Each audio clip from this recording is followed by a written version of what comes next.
So thank you so much for tuning in to Get It Right with Atara Solutions. My name is Grace Nzula. I'm an HR consultant and trainer with Atara Solutions and a manager at Vanessa Training Institute. And we are very, very happy to have you tonight. And if you're joining us for the first time, welcome, welcome, welcome.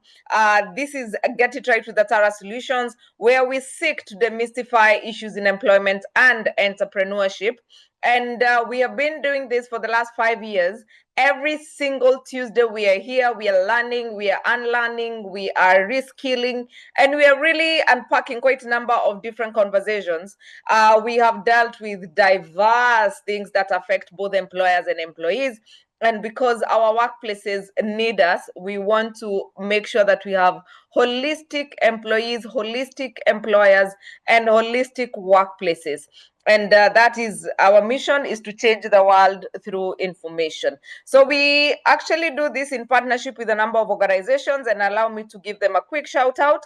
We have Nile Front Cottages. Nile Front Cottages are cottages located in Uganda. If you're looking for a vacation, a place to take a break, or a place to just visit, or you're around Ginger in Uganda, you need to pass through Nile Front Cottages and just get to experience the beauty and the serenity at Nile Front Cottages. And then we have Profiles International.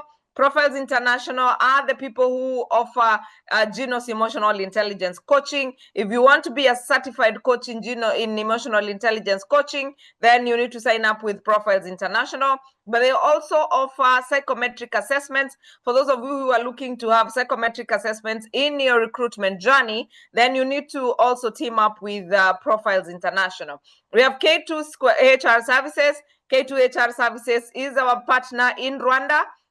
And they offer holistic HR solutions. If you're looking for training, if you're looking to source staff, or if you're looking for advisory services on matters human resource in Rwanda, then K2 HR Services will be able to do that. We have Steadfast Quality Solutions. Steadfast Quality Solutions are our partners in Uganda, and this one is headed by my wonderful friend Herbert Zake. Herbert Zake is a Gallup Strength certified coach. If you're looking for a coach to walk this journey with you, then Herbert Zake has been actually able to coach more than 500 executives. And then we have AR Insurance. If you're looking for WIBA, if you're looking for all your insurance needs, then AR Insurance will be able to do that for you. We have Hotel Sapphire. Hotel Sapphire is a hotel located here in Mombasa, and they are located right in the middle of town, and they have beautiful, wonderful conference facilities. They have a chill place where you can go, and they have theme nights. Fridays they have a beautiful band playing. I think Sundays are game nights. They have quite a diverse themes for every week, every day of the week. So if you're in Mombasa and you're looking for a place to host your conference or to just go and chill, then you need to visit Hotel Sapphire. We have Tufaha Resort. Tufaha Resort is a resort located in Nanyuki. Tufaha Resort is a luxury hotel. If you want to go to a place where you want to enjoy serenity, their pool is actually warm. So you can actually go there. If you're afraid that it will be cold, no, you and your children can be able to swim peacefully. We have Vanessa Training Institute. If you're looking to learn woodworking or become a carpenter, then Vanessa Training Institute are the best people in town.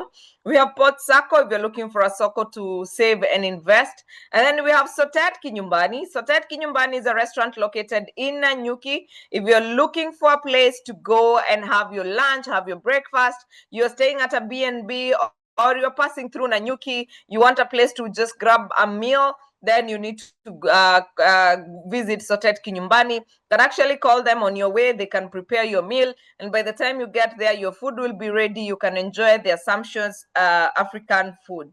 And then we want to invite you to a webinar we have next week on Thursday. That is on the 18th of September. And it will be on work injury benefits. How or what do you need to know about injury compensation? Because we have WIBA, but we fail at following through with our claims. So what do you need to know about work injury compensation? Join us with Dr. Murgor, who is an occupational occupational health practitioner, and she'll be taking us through these conversations around work injury. And then, of course, we want to invite you to the Africa Transformation Leadership Conference. This will be happening from 1st to 3rd of October in Nairobi, and we are very, very excited. A wonderful lineup of speakers, and we have people from different places in the continent. So if you are a leader or looking to become a leader, or just looking for network opportunities as you learn, please join us on the 1st to 3rd of October at Sarova Panafric right in Nairobi. And you get to learn, interact, network, and have fun as well. And of course, we want to invite you to our Pwani edition of tea. We want to have tea in Pwani on the 26th of September from 5 p.m. at Hotel Sapphire, and it will be going for only 2,000 shillings. Come, let's network as well. Let's enjoy the year. Let's share and let's get to learn from one another on the 26th of September from 5 o'clock. Come one and come all. And I think I've left out the invitation to the job evaluation masterclass.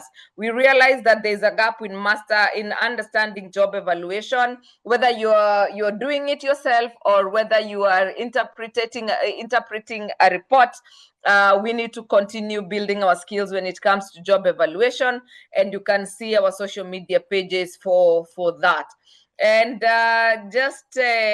Richard, you want to say hi, or we move on? Grace, how are you doing? I am very well. I'm not going to put on my video, but let us know this second brains. What does it have for us? And I'm sure Kefa is going to do an amazing job. Absolutely, absolutely. Thank you. And my Grace Mine is saying, greetings from Naivasha. I spent the day indoors preparing githeri. Please share some, send some our way.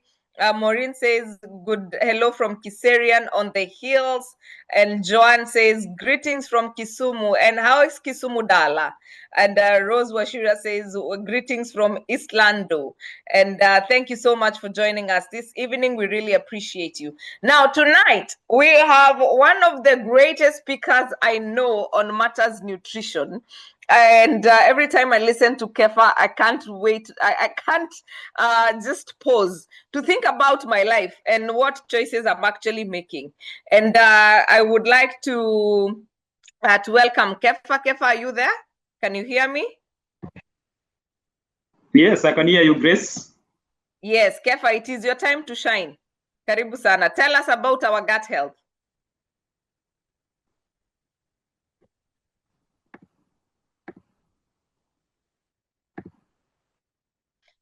So as Kefa is preparing, okay, yeah, there he is. All right.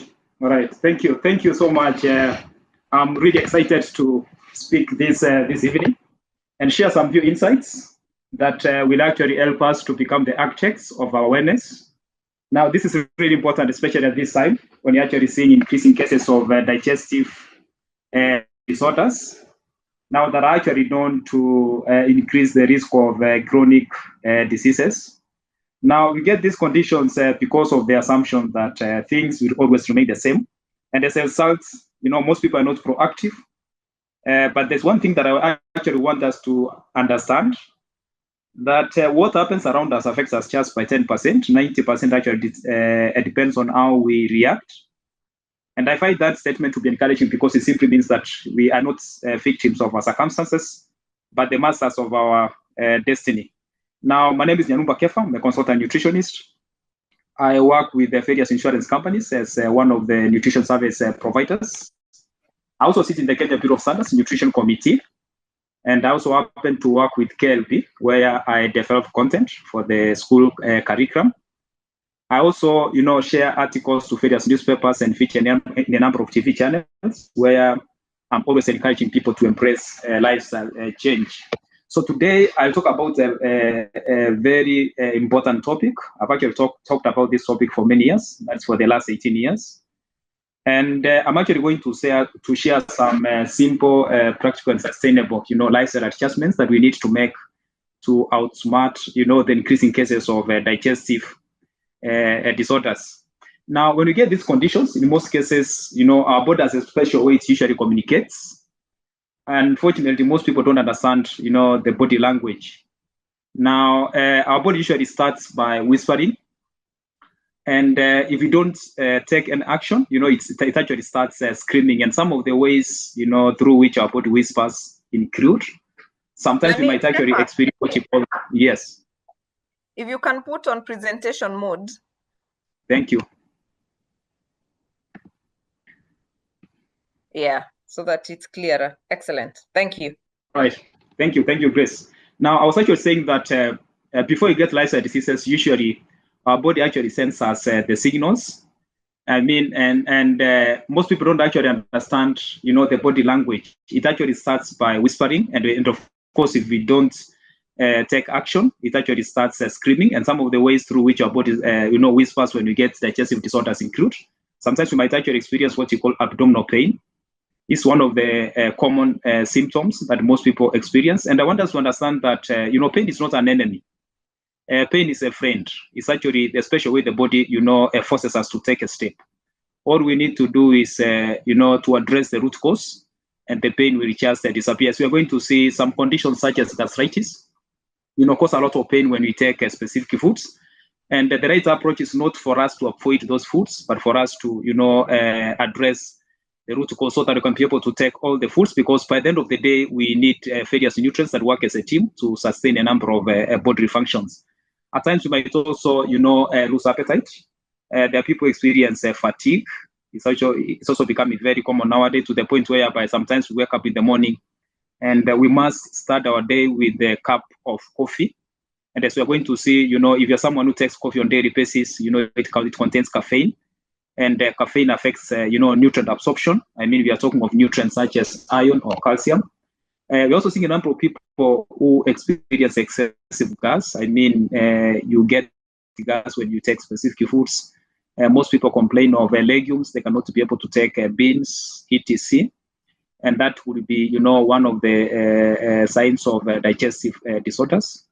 Heartburn is also very common, which, if not addressed, can lead to what you call acidity.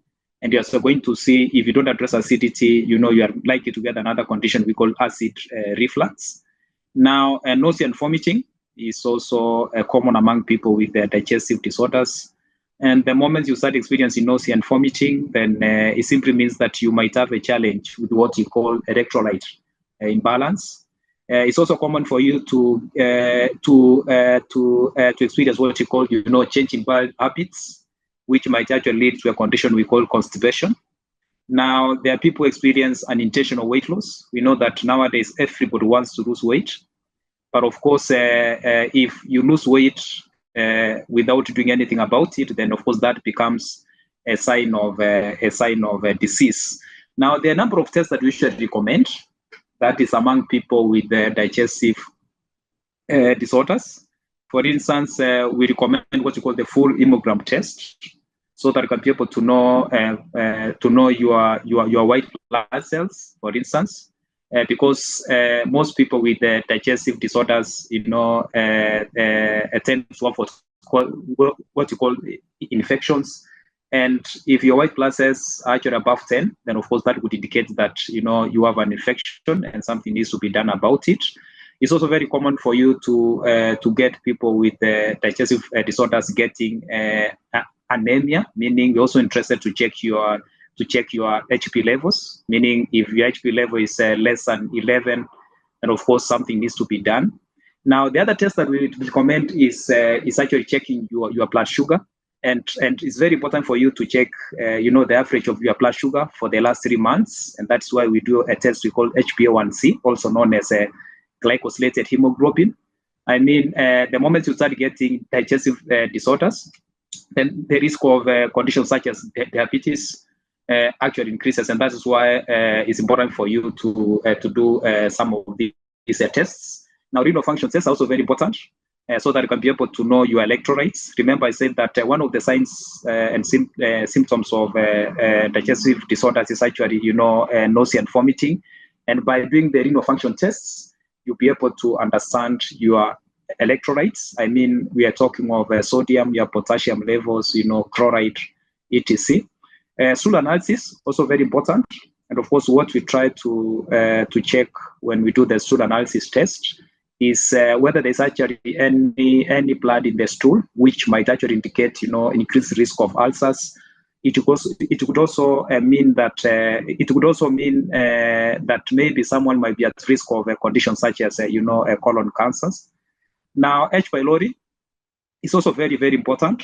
It's actually a very important test among people with digestive disorders. This is actually one of the bad bacteria that affect most people nowadays. And sometimes when you get H. pylori, what you're usually given is medicine. But what I usually say is, medicines don't close the door once they chase the enemy. I mean, they don't address the root cause. We need to make sure that we address, the conditions, because we understand that, bad bacteria cannot survive unless the conditions are conducive. And that is why you also need to get a good meal plan that ensures that, the conditions are not conducive for some of these, bad bacteria. Now, when we talk about digestive disorders, we are talking of conditions such as acidity. As I said, before you get acidity, usually starts with a simple condition called heartburn. And you know that heartburn is actually very common. I mean, if you go to most communities, they have a local name for heartburn, meaning it's a very common condition. So if you don't address it, you get acidity. If you don't address acidity, you'll get acid reflux. Now, acid reflux is usually common at night. It actually tends to affect the quality of our sleep. So the next day we wake up very, very, very tired. And as I said, of course, most people will be forced to start their day with a cup of coffee. Sometimes you find people taking energy drinks that are also known to contain a lot of caffeine, just like coffee. Now, gastritis is also becoming very common nowadays. Now, people with gastritis will tell you that when they take certain foods, they have stomach pain. And as I say, what we need to do is not to avoid any food, but of course we need to find out where are we getting the pain. Sometimes it's because of our food choices, or sometimes it could be because of what you call our food, combination. And that's what we usually address. Meaning, if you come to see me as a nutritionist, then the goal is for me to assist you to the point whereby you're able to take all the foods without getting the pain. And the advantage of that is the fact that you'll be able to ensure that you're not lacking any nutrients, because nutrients actually work as a team, and they assist us in terms of sustaining a number of bodily functions. Now, the other condition that is also common, that is among the digestive disorders, is actually the irritable bowel syndrome, and also known as IBS. It's also becoming very common nowadays, meaning you're actually getting a combination of a number of symptoms, including abdominal pain, running stomach, nausea, etc. And of course, the moment you start getting some of these signs and symptoms, they also increase the risk of bad bacteria such as H. pylori. Now, in terms of nutrition interventions, now for us to be able to prevent digestive disorders, these are some of the measures that we need to take. First and foremost, we need to make sure that we control our intake of foods that take more time for digestion. Examples include wheat products. In fact, I've seen people take a lot of wheat products. At times, you take bread in the morning, you're taking mandazi and a cup of tea at 10, you're taking chapati at lunchtime, and spaghetti in the evening. So the whole day you're taking wheat products. They actually take a lot of time for digestion, and this actually increases the risk of digestive disorders. In fact, one of the pieces of advice that I actually give people is that you're supposed to measure that if you have to take wheat products, and of course, don't take wheat products, 2 times, but they're supposed to be once. But meaning if you take bread in the morning, then of course you don't have to take chapati for lunchtime or mandazi at 10. Now, the other adjustment that we need to make is we need to make sure that we avoid fatty and spicy foods, because these are actually the foods that are known to trigger acid reflux, meaning we need to make sure that we control these foods.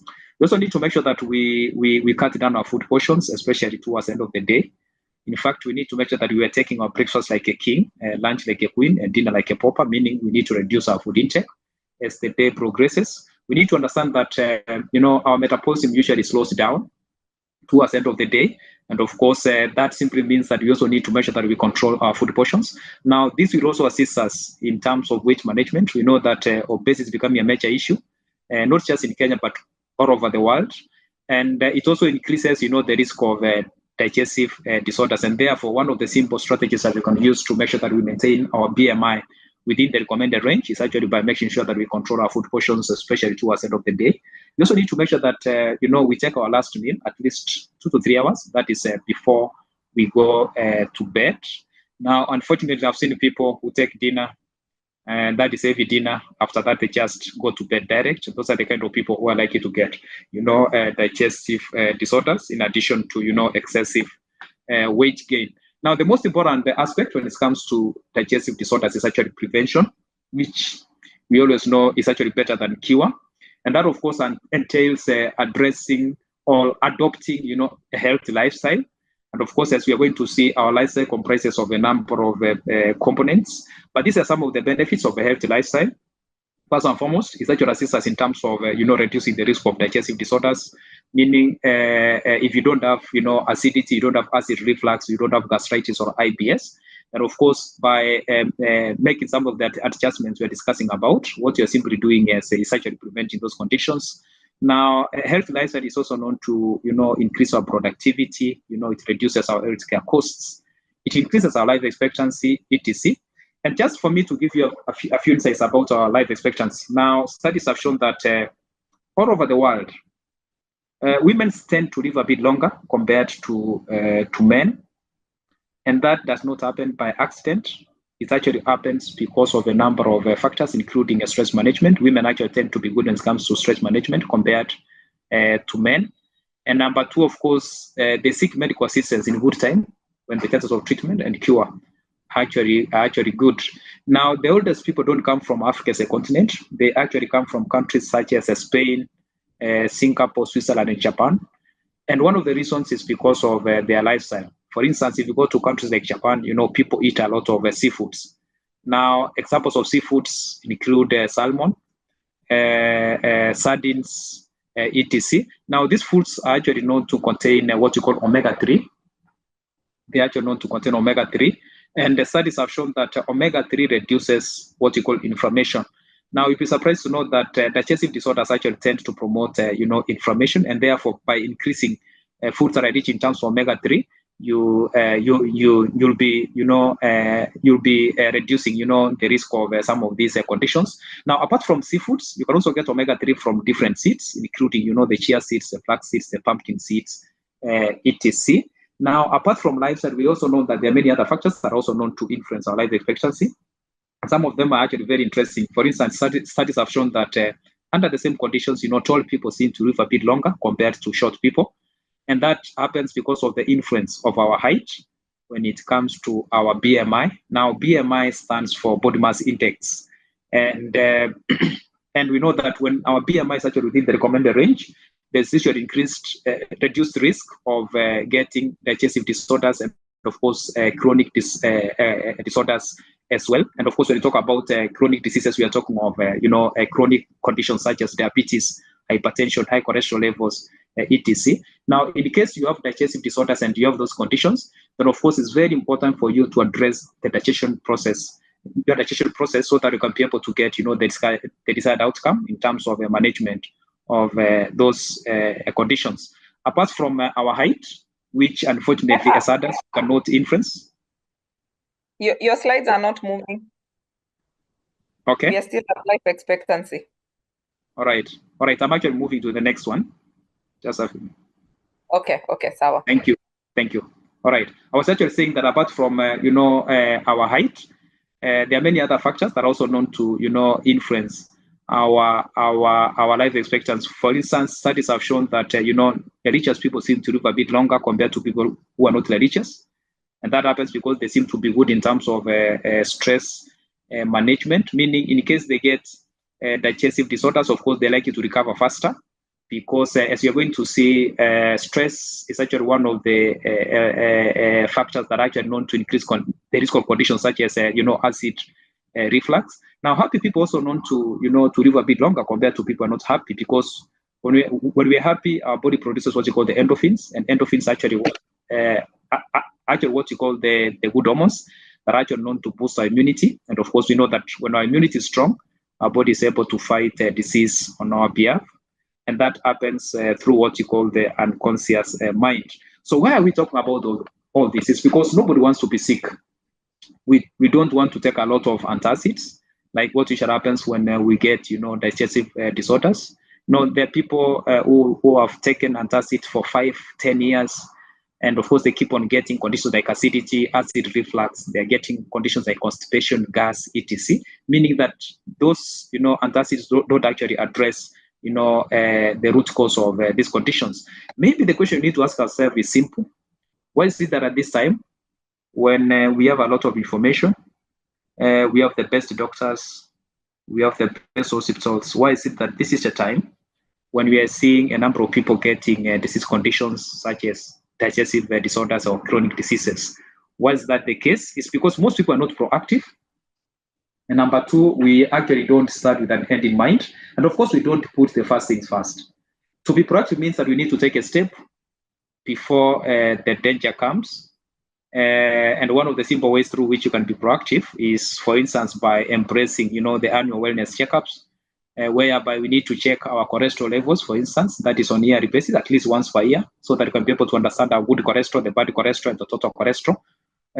We also need to make sure that we do other tests like checking our kidneys, the liver. We also need to do the stool analysis for us to be able to check if there is any blood that would actually indicate maybe that we are at risk of getting, digestive disorders. Now, we can also do a test we call, stool for occult blood. It's also one of the tests that we also recommend for people with digestive disorders. But remember, we are not doing this because we are sick, but because we want to prevent disease. I mean, we want to be proactive. We also need to make sure that we start with an end in mind. I mean, we need to have a mental picture of the kind of life that we want to lead during old age. Of course, nobody wants to spend, most of their time going to the hospitals. But for that to happen, of course, we must put the first things first. And that's where most people don't get it right.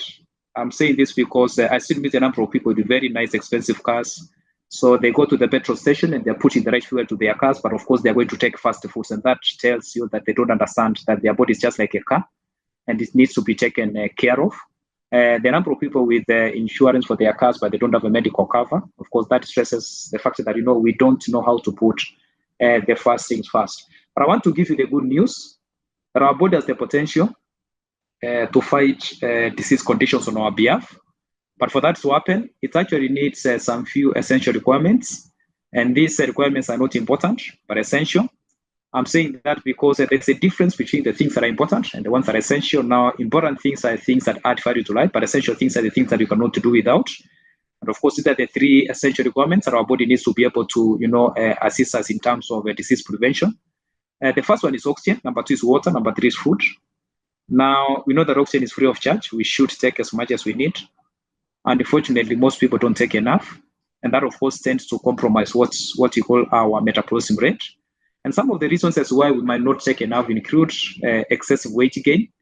I know for people who have a high BMI, let's say if your BMI is above 25 or above 30, when you start climbing stairs, you start panting. And what your body is simply trying to communicate is the fact that, it's not getting sufficient oxygen. And that is why the body always tries to stop you from increasing, your activity level. And one of the reasons is because of the excessive accumulation of abdominal fat. And that is why weight management is actually very, very important.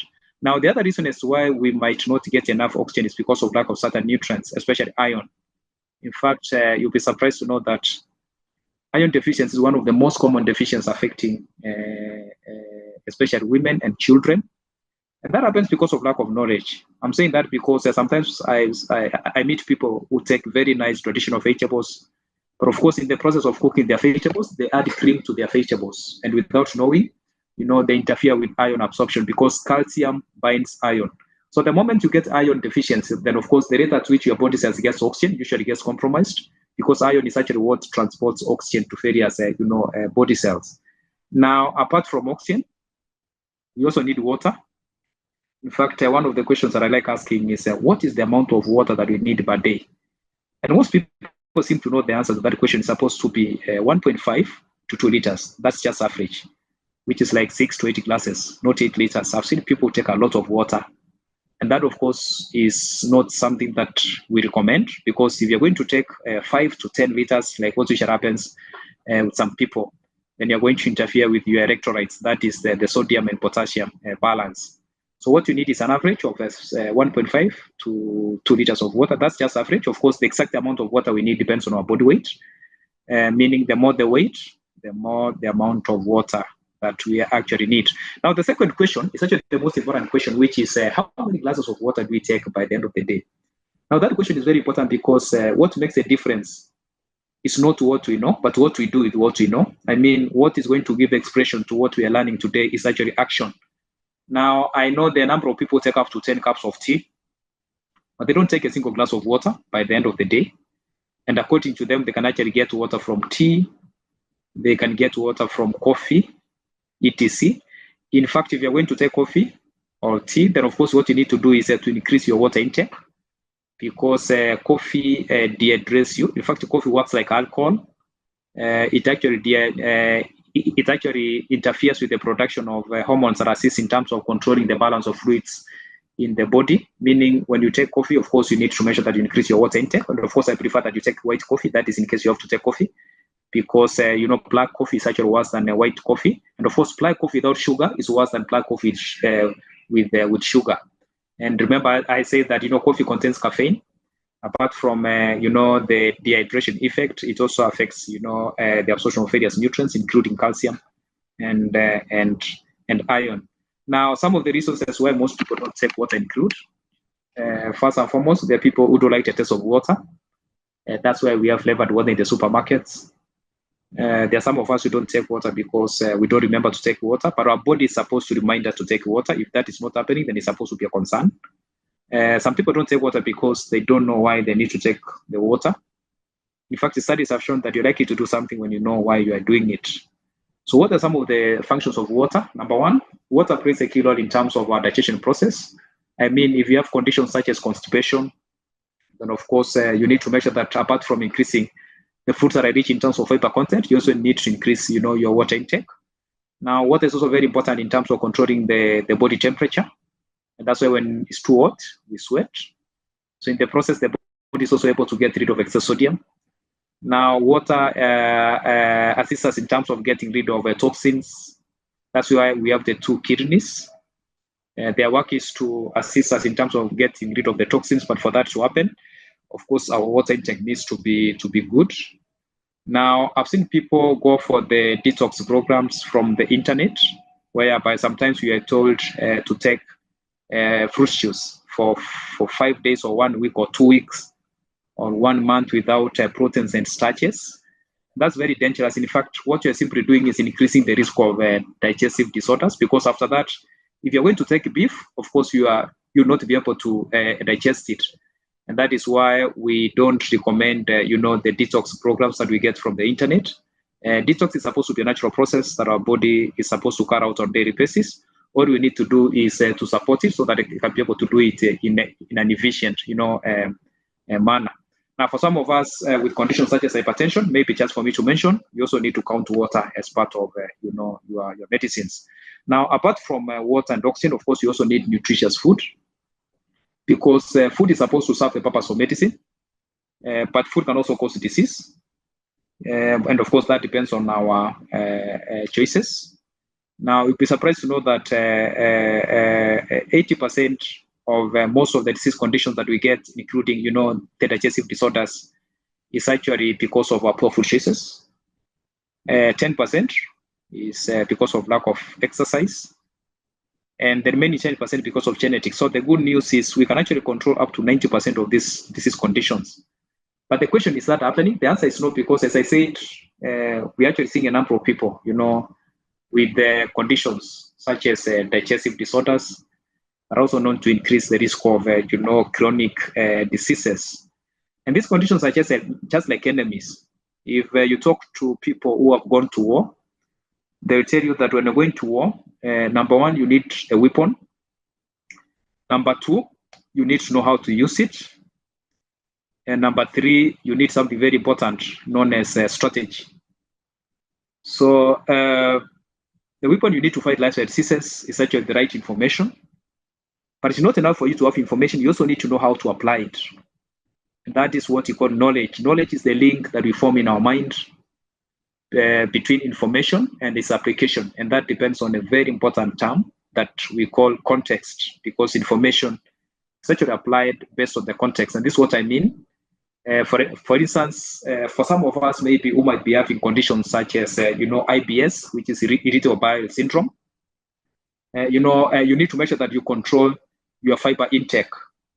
I know for most digestive disorders, what we usually recommend is you're supposed to increase, your intake of, vegetables, because they're rich in terms of fiber content. But of course, for specific conditions like IBS, you also need to measure that for this condition, you don't increase your fiber intake unless your water intake is actually really good. And that's why we keep on stressing that information is actually applied based on the context, meaning it's not enough for us to have information. Remember, I said that we have a lot of information, but we are seeing increasing cases of lifestyle diseases. And one of the reasons is because of the way we apply the information. For instance, there are some of us who might wake up in the morning, and what we are taking as our breakfast is, a fruit salad, whereby you don't take anything else as your breakfast. You are simply mixing so many fruits, and that is your breakfast. In fact, if you do that, apart from increasing the risk of digestive disorders, you're also going to interfere with your metabolism rate. So information is actually applied based on the context. And that's what we usually do as professionals to guide you so that you can be able to ensure that, your food serves the purpose of medicine. Now, for you to be able to prevent digestive disorders, or in case you have these conditions, and all you need is actually to achieve or to attain the desired outcome, all you need to do is to embrace lifestyle change. And I'm going to talk about the different components of our lifestyle, including, good nutrition. I'll talk about exercise. And as you're going to see, WHO recommends at least 150 minutes of exercise on a weekly basis. That is for you to count yourself active. I'll also talk about, stress management. We've seen a number of people who get conditions such as acid reflux because of stress. And of course, the moment they keep on taking antacid without addressing the stress, their efforts might not get to the top of the mountain. Rest is also very, very important. I mean, sleeping is not a luxury, but a necessity. But of course, I'm going to talk about that in detail. Now, let me start with nutrition. Now, the term nutrition comes from the word nutrients, meaning anything without nutrients should not be classified as food.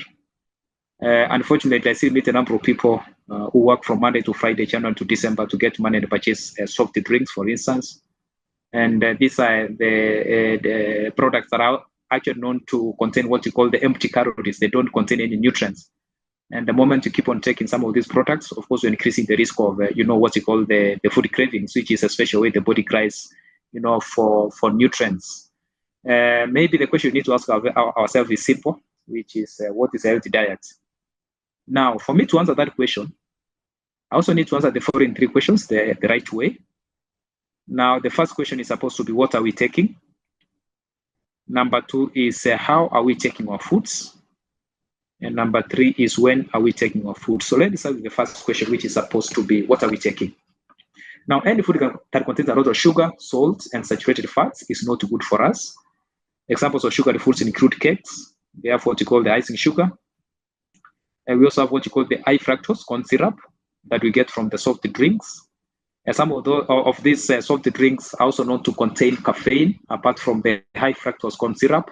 Meaning, if you have acid reflux, or in case you have acidity or you have arthritis, and you take, soft drinks like Coke that contain, the high fructose, the caffeine, then that is of course likely to make, your condition actually worse.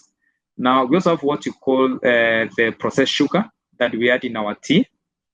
And of course, we also need to make sure that we cut down our intake, because processed sugar lacks a very important nutrient we call chromium. Now, chromium is known to control what you call insulin production. And for some of us who might be having conditions such as diabetes, it's very important for you to make sure that first and foremost you get rid of processed sugar, and that is don't add sugar to your tea.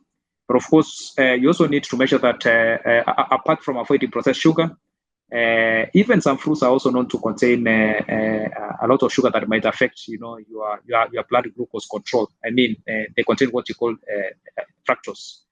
Now, apart from controlling our sugar intake, we also need to cut down our intake of sodium. And all we need to do is actually to make sure that we cut down our intake of processed foods such as sausages. In fact, one sausage can can actually give us the amount of salt we need for 3 to 4 days. And of course, if you are someone with conditions such as acidity or the acid reflux or gastritis, and you are taking a lot of processed meat like sausages, that of course tends to make some of these conditions actually worse. Now you also need to make sure that you cut down your intake of foods that are also known to contain excess sodium, like bread spreadings. Some of them, of course, like margarine, baked beans, etc. Now, we also need to make sure that we cut down our intake of foods that are also known to be rich in terms of saturated fats. Examples include red meat. You cannot afford to take red meat on daily basis if you have some of the digestive disorders that I actually talked about, because just like wheat products, beef is also known to take a lot of time in terms of digestion. Apart from red meat, you can also get a lot of saturated fats from deep fried foods, like the mandazis, etc. Meaning, what you need to do is to make sure that we cut down our intake of deep fried foods, and by doing that, of course, we are going to cut down or to reduce, our intake of saturated fats. That is also known to, apart from interfering with our digestion process, it also increases the risk of excessive weight gain. That, of course, tends to affect our metabolism rate. And therefore, it's very important for us to ensure that, we are keen in terms of our food choices so that we avoid, foods that are rich in terms of saturated, fats. Now, apart from our food choices, we also need to be keen in terms of food combination. That is, how are we taking our foods? I'm saying this because depending on how we combine our food, sometimes we can actually enhance nutrient absorption, or sometimes we can actually interfere with nutrient absorption.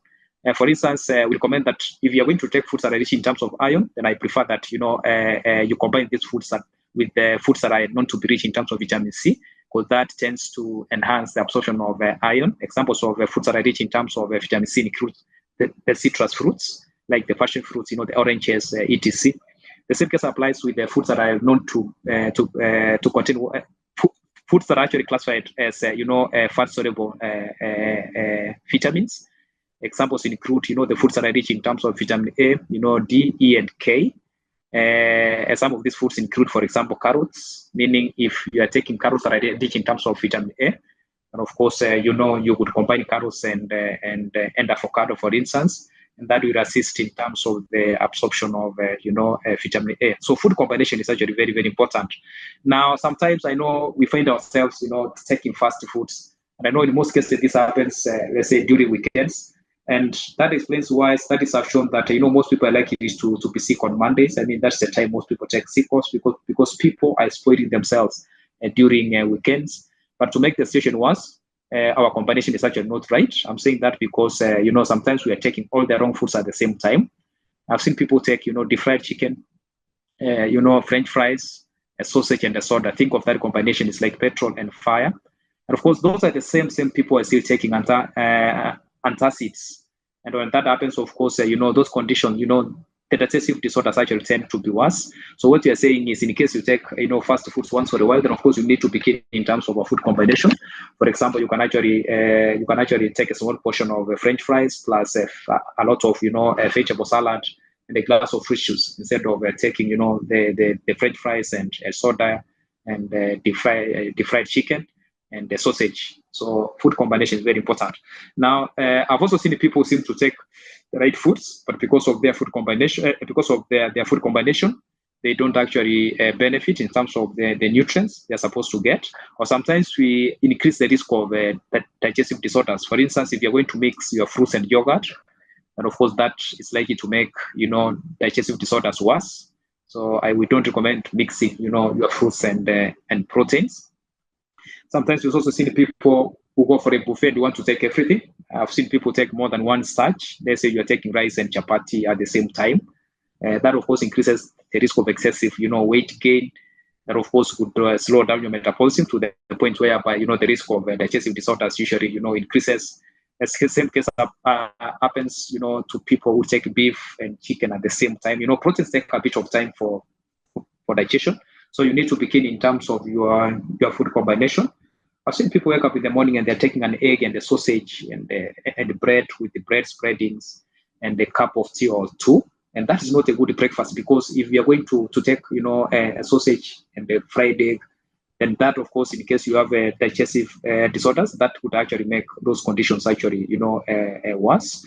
So that is why we keep on talking about, making sure that you don't just take the right foods. You need to make sure that you're taking the right foods the right way. Now, next is our desserts. Sometimes you find people taking ice cream, for example, as part of their desserts. That is also known to contain what you call the empty calories. So it's very important for us to be keen in terms of the choice of desserts. Now, apart from considering our food combination, we also need to make sure that we are keen in terms of when we are taking our foods. We also need to make sure that we are actually keen in terms of when we are actually taking our foods, because that actually assists us in terms of controlling, our food portions. For instance, as I said, of course, you're supposed to make sure that we are taking our breakfast like a king, lunch like a queen, and dinner like a pauper, meaning we need to make sure that we reduce our food intakes as the day progresses. And that, of course, will assist us in terms of management of digestive, disorders. Now, one of the reasons as why we take food on a daily basis is for us to get various nutrients that are actually known to work as a team. And of course, that cannot happen unless our food choices are actually correct. And number two, of course, our food combination is actually done, the right way. And that's what will assist us in terms of getting some of the essential nutrients, such as, vitamin C. Now, vitamin C is one of the key nutrients that is known to serve the purpose of antioxidants. Antioxidants are actually compounds that assist us to get rid of free radicals. Studies have shown that free radicals actually increase the risk of a number of disease conditions, including certain cancers. So vitamin C is actually very, very important. And some of the food sources of vitamin C include, the oranges, the guavas, the mangoes, the lemons, etc. I know for some of us with conditions such as acidity or acid reflux, we are not able to take citrus fruits. But remember, I told you that we can always assist you to address those conditions to the point whereby, you can be able to take all the foods. All you just need is a meal plan that addresses what you're supposed to take at what time and the combination, etc. But of course, I'm also giving you a number of tips that you can actually apply so that you can be able to, to address some of these conditions. And the other important nutrient is vitamin A, which is a fat-soluble nutrient. Some of the food sources of vitamin A include, the carrots, the sweet potatoes, the pumpkins, etc. Now, if you're going to take carrots, we prefer that you use your carrots for cooking instead of carrot juice, because when you use carrots for cooking, of course, since you'll be using some cooking oils, that is going to enhance the absorption of vitamin A. Sweet potatoes are also very good sources of vitamin A. So instead of taking bread on daily basis, why can't you introduce sweet potatoes and other traditional foods as part of your breakfast?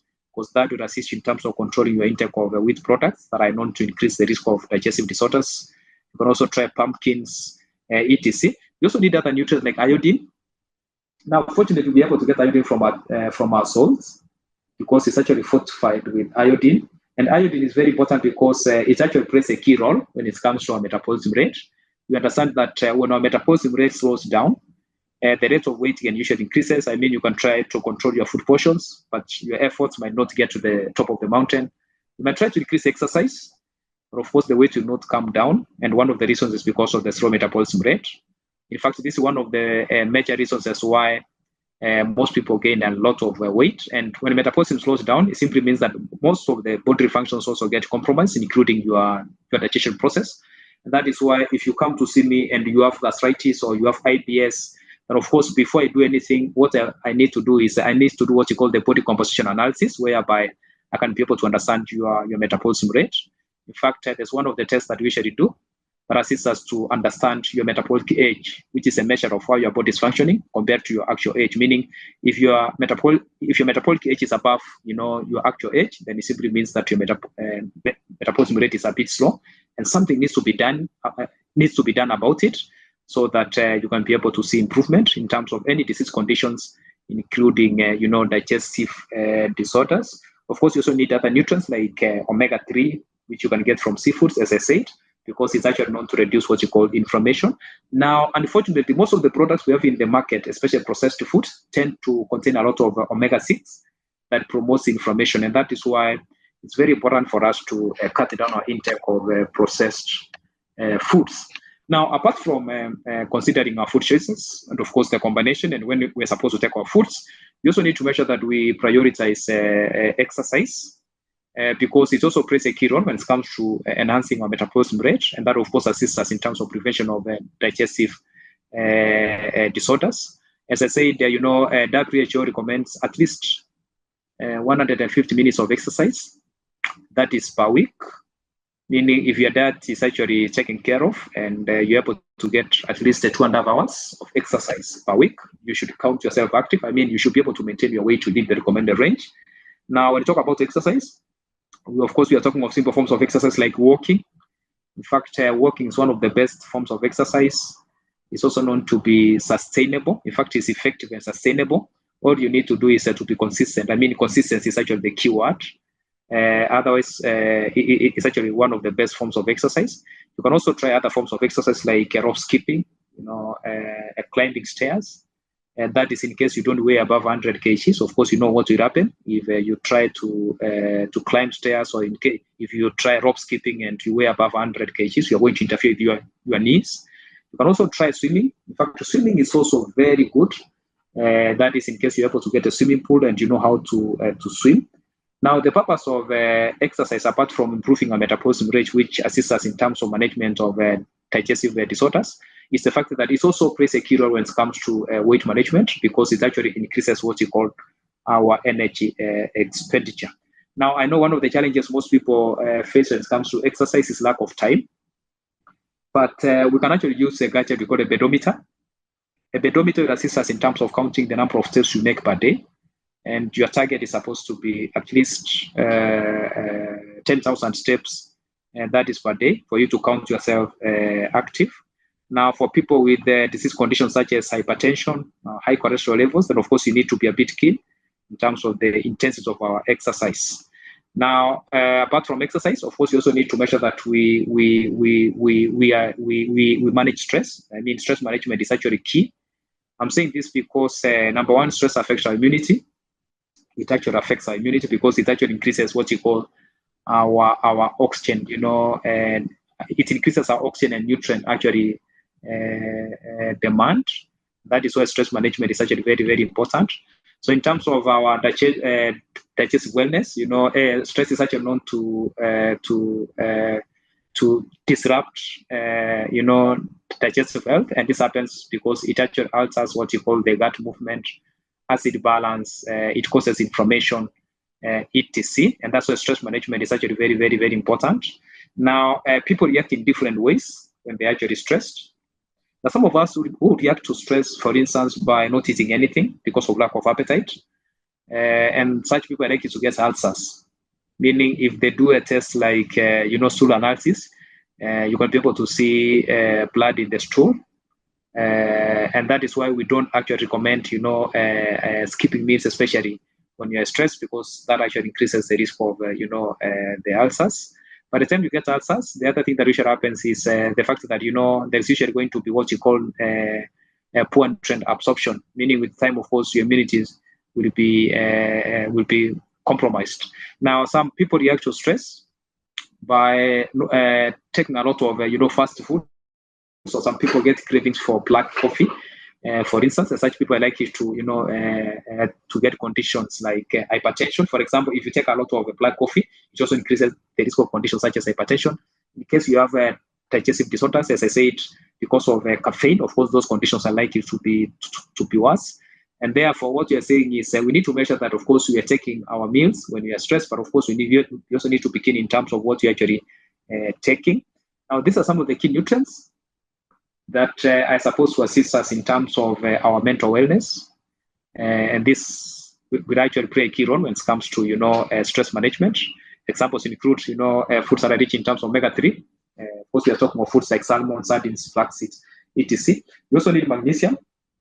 And some of the food sources of magnesium include the nuts, including the walnuts, the peanuts, seeds like chia seeds, flax seeds, pumpkin seeds.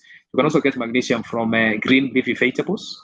Now, magnesium is very important. It's also known to, it's actually very important because it's actually known to assist us in terms of other areas, like for some of us who might be having conditions such as insomnia.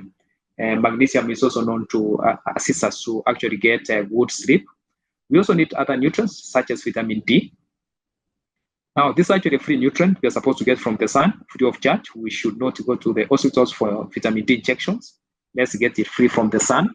What we just need is to get some few minutes outside the sun most days of the week, and you'll be able to get vitamin D.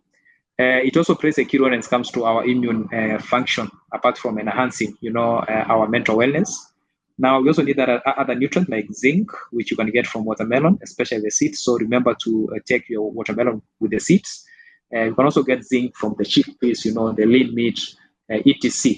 Now, when we talk about stress management, our strategy, how we do it is actually very, very important, because I've seen people who use the long strategies when it comes to, stress management. For instance, that people take a lot of alcohol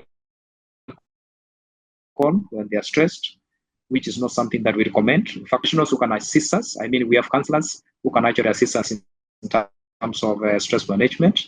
But in case you take alcohol once in a while, then of course what I would actually advise is we need to measure that we cut down our alcohol intake. That is in case we take as part of our social life, not because we are stressed.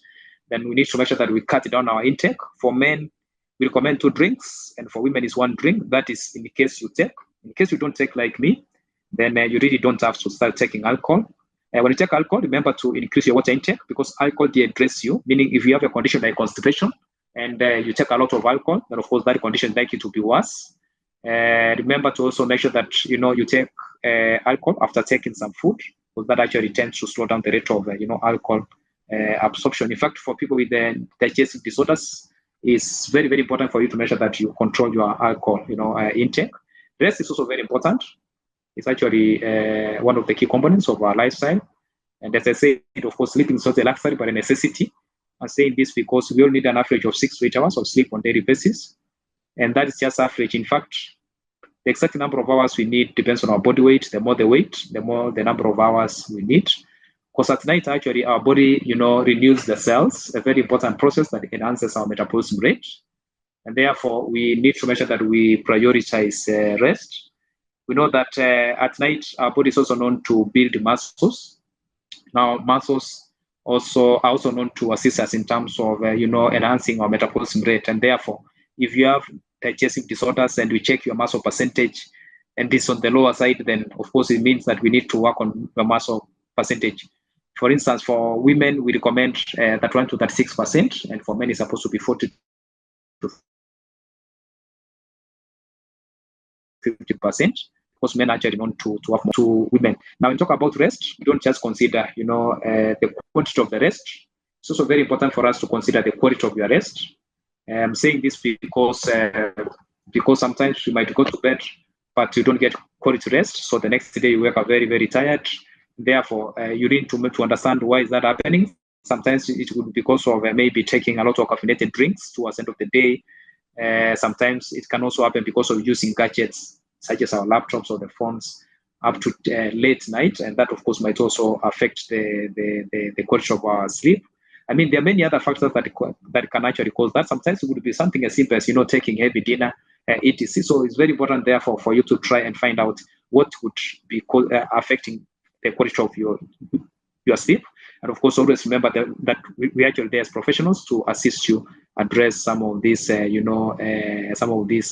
challenges. Now, one of the reasons as to why we actually focusing on lifestyle change, that is addressing our food choices, focusing on exercise, stress management and rest, is because we understand that life starts from a simple unit we call the human cell. Now, cells combine to form tissues, and tissues combine to form what you call the organs. And of course, organs combine to form what you call the organ systems. For example, we have the digestive system, we have the central nervous system, etc. And depending on our lifestyle choices, we can actually support our body to be able to, assist us in terms of prevention of a number of disease conditions, including digestive disorders. The same case is also supposed to happen when it comes to weight management. I'm talking about weight because remember I said that obesity increases the risk of digestive disorders, and of course for people with digestive disorders, there's also increased risk of gaining excess weight, so it becomes a vicious cycle. That is why weight management is actually very, very important. Now, there are 3 ways we use to determine obesity. Actually, 3 ways. Number 1, we check your BMI. Now, BMI stands for body mass index. For us to get your BMI, we simply take your weight and divide it by your height in meters squared. So we are supposed to get an index between 20 to 25. That is if your weight is within the recommended range. Now 25 to 30 is overweight, above 30 is obese. In fact, I have a website, and you can actually scan that QR code. And if you go to that website, which is kefanyanumba.com, there's a section whereby you can be able to calculate, your BMI. All you just need is just to enter your height, that is centimeters, and your weight, and you'll be able to get, your BMI, and of course, plus some recommendations in terms of what you need to do to address it. That is in case, it's above the recommended range. So just scan that QR code. Now, apart from the BMI, you also check your waist circumference. Now, recommended waist circumference for women is supposed to be 60 to 80 centimeters, meaning if your waist circumference is actually 60 to 80 centimeters, means that your weight is within the recommended range. And now, 80 to 88 is a warning, and above 88 is actually danger. By the time your waist is actually above 88, it simply means that there's increased risk of a number of disease conditions, including digestive disorders and, of course, chronic diseases, as well. In fact, you have a special tape that we usually use. Now, 80 to 88 is usually indicated in green. 60 to 80 is usually indicated in green. 80 to 88 usually yellow, and above 88 is actually red. By the time the waist is above 88, then it means there's increased risk of those conditions. Now, for men, recommended is supposed to be 69 to 94. It's usually indicated in green, so that is normal. I mean, we need to check our waist circumference just around the navel. Now, 94 to 102 is a warning, and above 102 is actually red. But men can also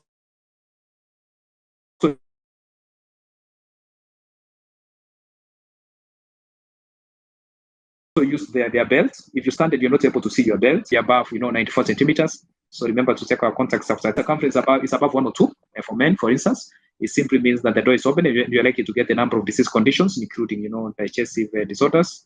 And of course, the purpose of this session is for us to get information so that I can be able to be proactive and prevent, the lifestyle diseases, including, digestive disorders. So waist circumference, very important.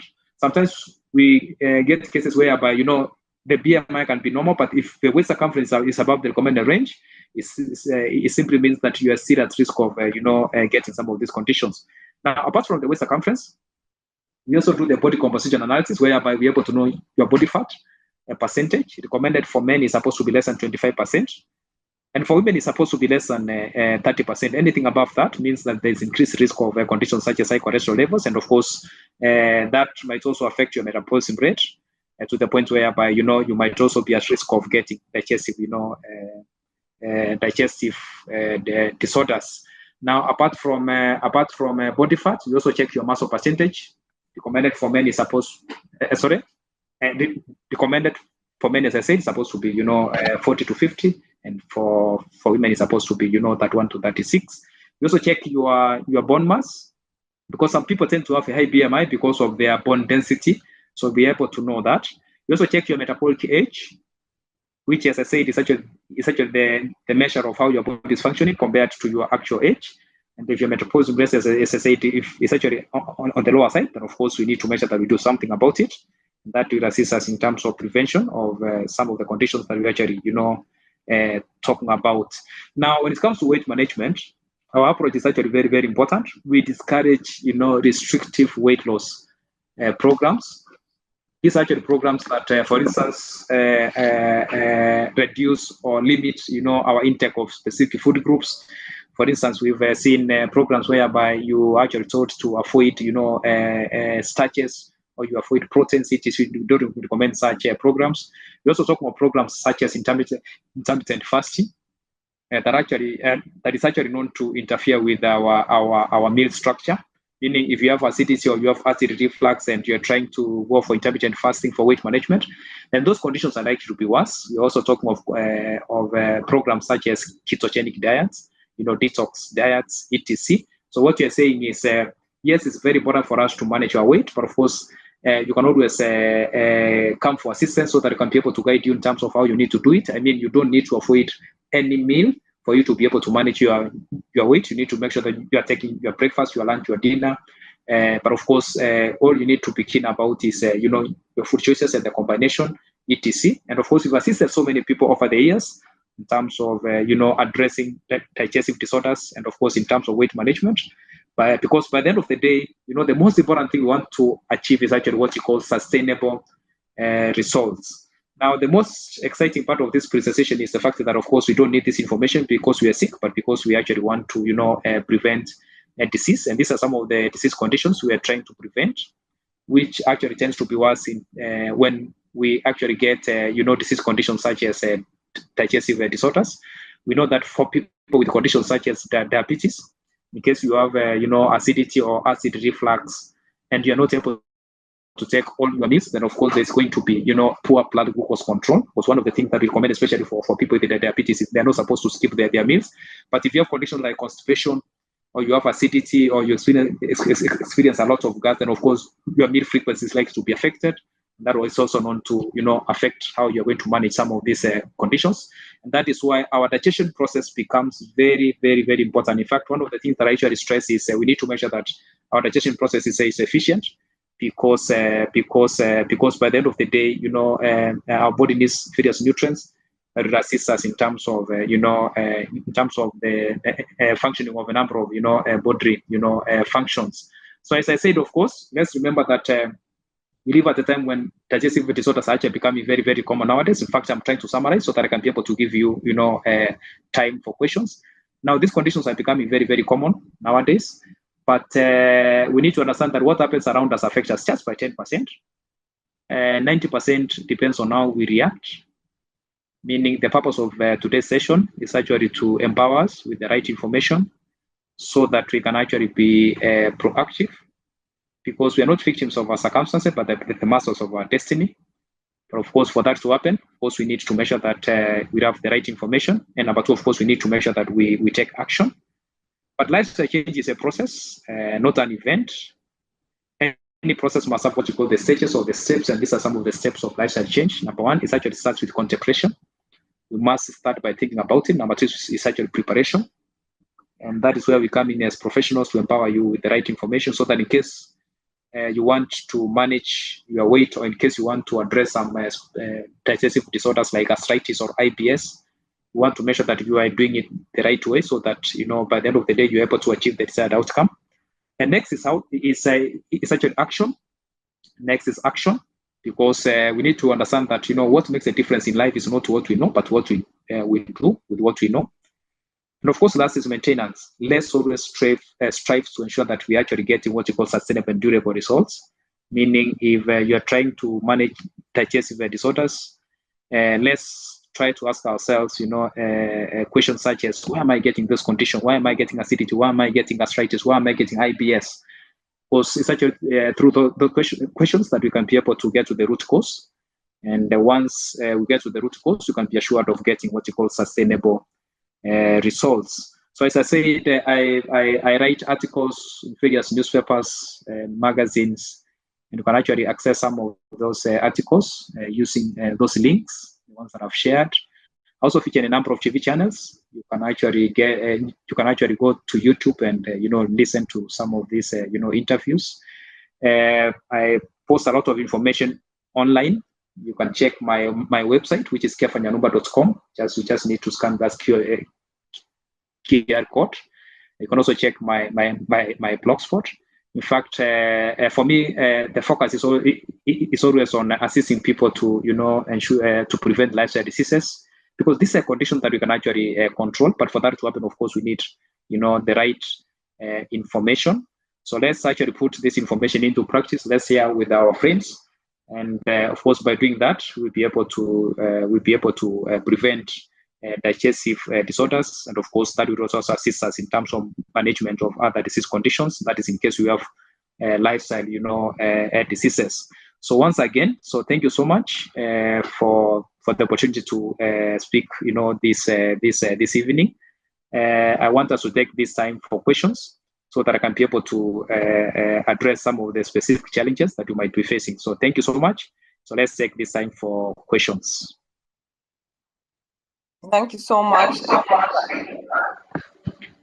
It's always a pleasure listening to you and learning from you. And I hope that we can take a couple of questions. I see time is not necessarily on our side, so we'll just take a few questions. But for those of you who are asking, how do you go back to dealing with the gastritis? Those ones, I believe you need one-on-one session with the Kepa, so that you can actually address the matter specifically to you. I believe that would be the right one to go. But however, Kefa, maybe one of the things that you can tell us, I've seen somebody asking, there are people who take watermelon and cucumber to replace water. What are your thoughts? In fact, we know that when you talk about water intake, and what we are recommending is actually pure water, though there are some fruits that are also known to contain water. But of course, you also need to remember, as we take those fruits, we're also getting, nutrients from those fruits. And therefore, if you are going to specifically take those fruits as a source of your water, you're likely to get excess of certain nutrients. And that's why I would actually prefer that we increase our water intake. But of course, we can also include those fruits because they also assist us in terms of, addressing our water requirements. For example, watermelons are actually very, very good. Remember, I said that they're also rich in terms of zinc. That is a key nutrient that we need to assist us in terms of, coordination. So yes, they can assist us in terms of getting water, but of course, let's not forget to ensure that we're also getting pure water because it also plays a number of, functions. I mean, body functions. Yeah. Question. My parents passed away due to brain atrophy, which was linked to low sodium levels in the brain. They did not consume salt for 12 years. Kindly explain. Now, I know one of the challenges, especially for people with hypertension, is in most cases when they go see doctors and they are told reduce your salt intake, they actually avoid salt, and we don't recommend that because salt is actually one of the electrolytes that is supposed to balance with the potassium. So what you are saying is avoid. I mean, reducing is not the same as avoiding. So let's not avoid salt. All we just need to do is to cut down our intake. And one of the simple strategies that can assist in terms of reducing our salt intake is by avoiding processed foods. But otherwise, let's make sure that we actually add a bit of salt to our foods. You can maybe change, instead of using the normal salt, you can use sea salt. That is in case you have conditions such as hypertension, instead of getting rid of salt. Yeah, and Kefa, comment about this intermittent fasting. 16 hours, 12 hours. What are your thoughts? What's your input? Now, when you talk about weight management or weight loss, the focus is not on reducing our food intake, but just taking what is enough. Now, the challenge with intermittent fasting is the fact that first and foremost, it interferes with our meal structure. Meal structure, I mean, we're supposed to make sure that we are taking our breakfast, lunch, and dinner. Of course, for people who go for intermittent fasting, sometimes they end up taking 2 meals, something that we don't recommend because if you have conditions such as digestive disorders, then of course those conditions are likely to be worse. And that might actually happen despite the fact that at times you can see a slight difference in terms of your weight that is coming down. But of course, as that happens, the question is it that you are breaking the muscles or the fat? In most cases, people break muscles instead of the fat. And that is why weight loss can also be a sign of disease. So how we do it is actually very, very important. So in summary, I don't recommend intermittent fasting because it actually focuses on the quantity of the food instead of the quality of the food. And number two, it actually interferes with our meal structure. Yeah, and I've seen a lot of people asking, how do you deal with wheat and sugar cravings? Now, remember I said that the moment you get cravings, then of course you need to find out what the body is actually trying to communicate. Because most people get cravings because of lack of certain nutrients. You can also get cravings because of sugar fluctuation, and therefore the most important thing is you can actually get a craving because of glucose fluctuation, and therefore the most important thing you need to do is to try and find out why. For example, if you're someone who is trying to manage weight, and what you are doing is actually avoiding wheat products. Of course, with the time, the cravings for wheat products actually tends to be worse. Because for us, what we actually recommend is we are supposed to measure that we cut down our intake. Cutting down means instead of avoiding wheat products, why can't you ensure that you don't take wheat products more than once per day? For example, if you're going to take bread in the morning, as I said, you're not supposed to take chapati on the same day, and you don't have to take wheat products on daily basis. So in the process of trying to manage weight, some people, become too strict to the point whereby they start getting some of these cravings. But when we take our meals in a controlled manner, we can achieve, the desired outcome. But at the same time, it will also assist us in terms of addressing some of these cravings. And probably we can also ask a simple question. When is the right time to have fruit? Is it before or after meals? Now, we are supposed to make sure that we have our fruits before our meals, not after our meals, because fruits are supposed to be taken on an empty stomach. Now, I've seen people who, for example, go to 5-star hotels, and of course, after your meals, what you are getting is actually desserts. And of course, if that is what you're going to do most of the days, and you have acidity or the acid reflux or gas, of those conditions are likely to be worse. In fact, I'd be surprised if they improve. So in summary, fruits are supposed to be taken, before our meals, not after. Somebody, when you have a sensitive stomach that reacts with running stomach after any introduction of a new diet or oily food, is there a name to that condition? It's likely to be called the IBS, which is irritable bowel syndrome, not internet banking system. Irritable bowel syndrome. It's called actually irritable bowel syndrome. Yeah. What of you eat when you are hungry and not when time dictates? I find that in African countries we eat because the clock says it's lunchtime. Now, the challenge with that is it can actually be confusing to some people, especially for people with a slow metabolism. I mean, if your metabolism is actually slow, and to make it worse, you have digestive disorders like gas or constipation. Such people, of course, might find themselves eating 1 or 2 meals per day. And that is why it's always very important for us to understand that, we are supposed to take 3 meals per day. I mean, you're supposed to take your breakfast, lunch, and dinner. Let's say after every 6 hours, at least you're supposed to take something, because that will assist us in terms of our metabolism as well. That is why it's not always recommended that you just listen to your body. You should be able to know when your body has started to mislead you, especially in case you have specific conditions. For instance, if you come to see me and you have a condition like constipation, of course, one of the challenges most people face is they're not able to take 3 meals.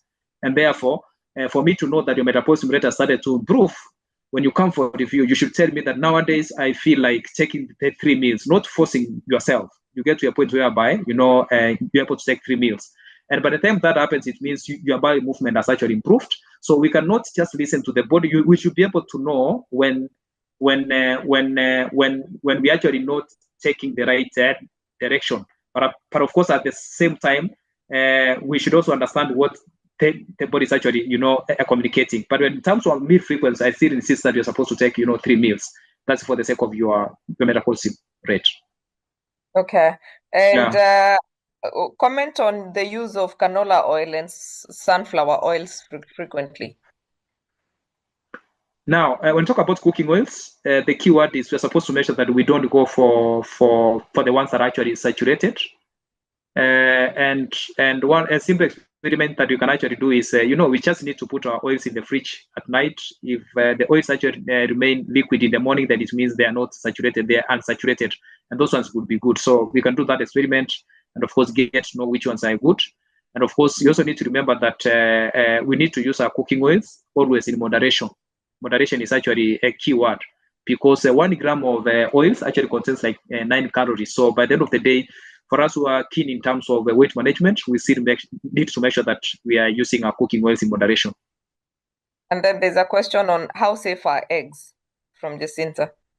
Now, when you talk about eggs, I know there's a lot of confusing, studies concerning the eggs, but this is what I would recommend. Let's always make sure that we don't exceed 4 eggs per week, because the number of studies that have actually shown that if you're going to take a lot of eggs, there's increased risk of conditions such as, high cholesterol levels. Of course, research keeps on changing, but of course, to be on the safe side, moderation is actually the key word. Maybe the other thing is how we cook our eggs. eggs, I would actually prefer that we check boiled eggs instead of fried eggs, because of the same concern of cooking oils. All right, and then we have just before Richard comes in, and because we're also cautious on time, there's a question I have seen. Just 1 minute. Okay, so there are people who are asking how do you deal with constipation? How do you reverse gastritis if you already have it? And how safe are the antacid tablets? And I'm tempted to say that some of these things you need a meal plan, and you need to consult Mr. Kefa directly, who has shared his number, so that you can deal with it directly. But for constipation, you just need to take what do we call it, Kefa? Yeah.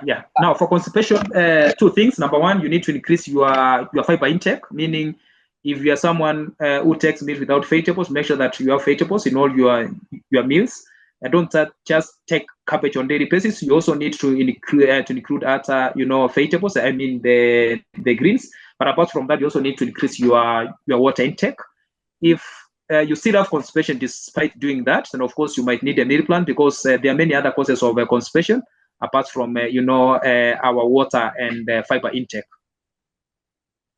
Yeah, and how safe are antacids? Maybe we know when we talk about medicine, in fact, what usually happens is for us as critical consultants, we usually work as a team. That's the part that I would prefer to be handled by medical doctor, because we know that most medicine actually come with a number of side effects. So just talk to your doctor so that you can be able to know the specific side effects of acids.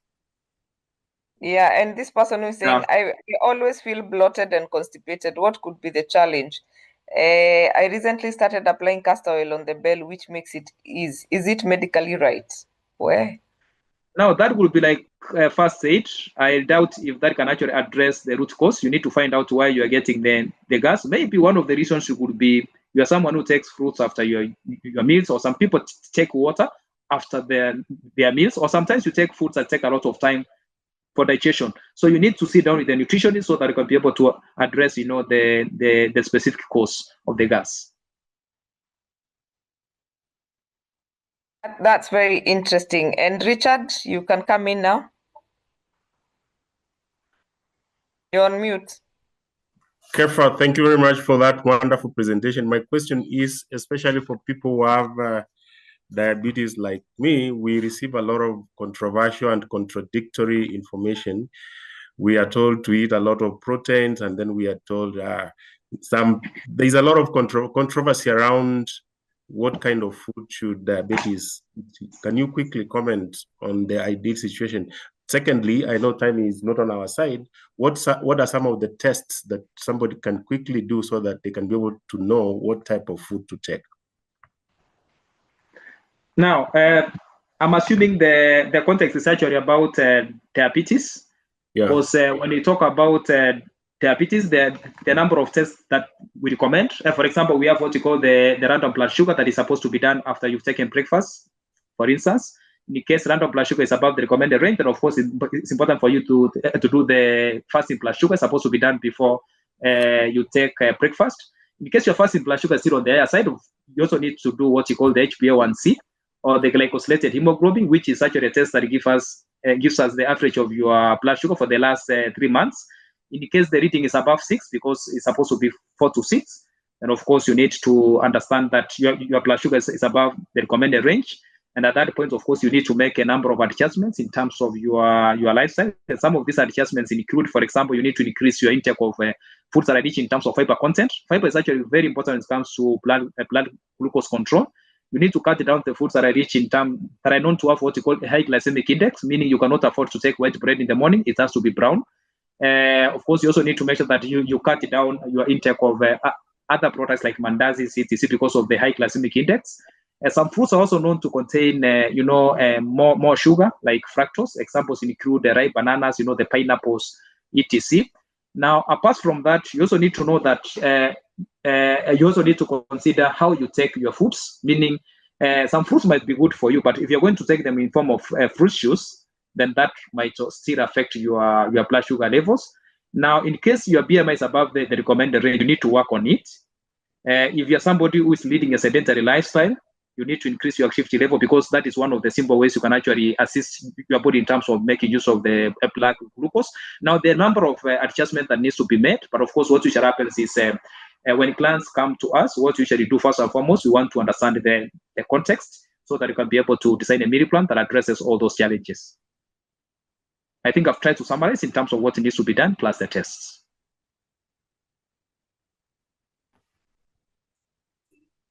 Oops. Somebody is asking, where are you based for consultation? You can share your that slide with your contact details. And somebody is saying, kindly comment on cayenne pepper because it is working wonders on bloating issues. And what could be the side effects? So let me start with our location. We actually based at Upper KMS Center. We are based at Upper KMS Center. KMS Center is actually adjacent to CIC. So we are based at Upper KMS Center, 3rd floor, 310. And we are known as Crystal Consultants. We offer a number of services, including nutrition consultation. We also have annual wellness checkups, whereby we are able to, we have very nice packages that will assist you in terms of your annual wellness, checkups. We also have, dental and optical services, but we actually face at Upper KMS Center, so 3rd floor. Let me talk about cayenne pepper. Now, when you talk about spices, we have different types of spices. We have what you call the natural spices and the processed spices. In fact, what we discourage is actually what you call the processed spices, because they actually not contain a lot of sodium, which might not be very good for people with digestive disorders. But of course, even for the natural spices, moderation is always very, very important. Meaning, what I would actually recommend is can we use our spices in moderation, especially if you have digestive disorders. Now, maybe the other thing I would actually discourage is mixing so many spices. That's what I would actually say, and especially for some of us with digestive disorders. So moderation is actually very, very important, and let's avoid mixing so many spices, even if you're actually using the natural spices and not processed spices. Yeah. Wow. I think we could be here all day, and I see it's already 9:30. So we could probably ask you if you have any questions on matters nutrition. You really need to consult Mr. Kefa. He has such a wealth of knowledge, and I think I'm gonna book my session as well. Kefa, what is the relationship between our gut health and age? Okay, and remember I talked about metabolic age. Yes. So which is actually a measure of how our body is functioning compared to our actual age. Now, if your metabolic age is above your actual age, let's say if your metabolic age is 50, and maybe your actual age is actually 40 or 35, then it means your metabolism rate is a bit slow. Now, most people with digestive disorders tend to have a slow metabolism rate, meaning the moment you start getting digestive disorders, then of course your metabolic age is likely to increase. I mean, it's likely to be above your actual age, and that is why it's very important for us to address, digestive disorders, because they influence our metabolism rate. Yeah. Yeah, because I think and for us women, I think it also has something to do with hormones. When we talk about hormonal imbalance, we also affect the gut, yeah?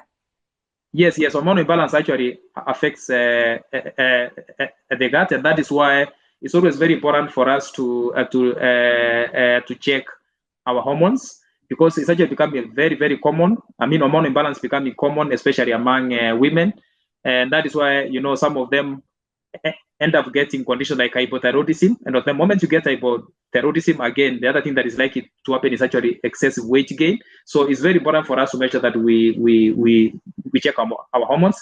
And one of the tests that we usually recommend as part of our annual wellness checkup is actually the thyroid function tests, so that you can be able to know if you have a hormone imbalance or not, though we have many other hormones that are supposed to be checked. Excellent.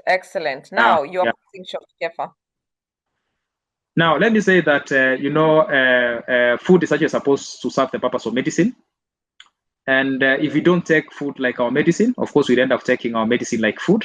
So let's make sure that we actually keen in terms of our food choices, the combination, and when we are supposed to take our foods, because that will actually assist us in terms of ensuring that our food serves, the purpose of medicine.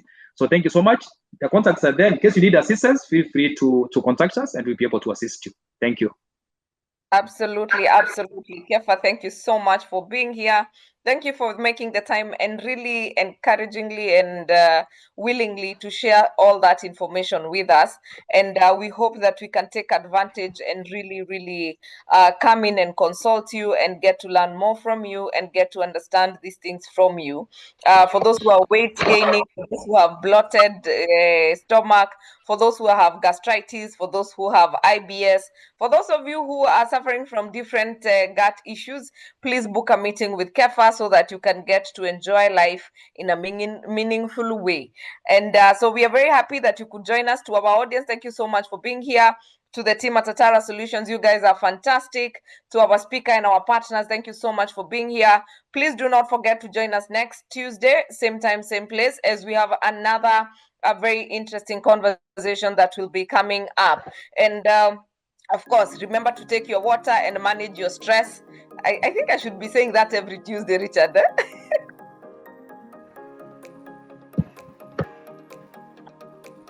Yeah.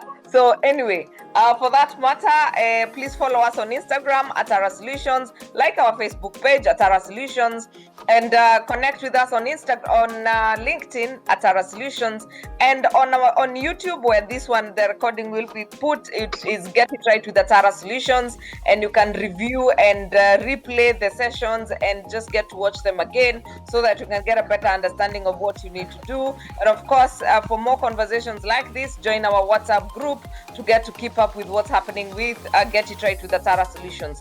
And of course, we are very excited. Thank you so much. Kefa, may you be blessed as you serve the humanity with your nutritional advice. Richard, asante sana for being here. And you guys have a lovely night. Till next Tuesday with another very exciting, wonderful conversation. Adios. Good night, everybody.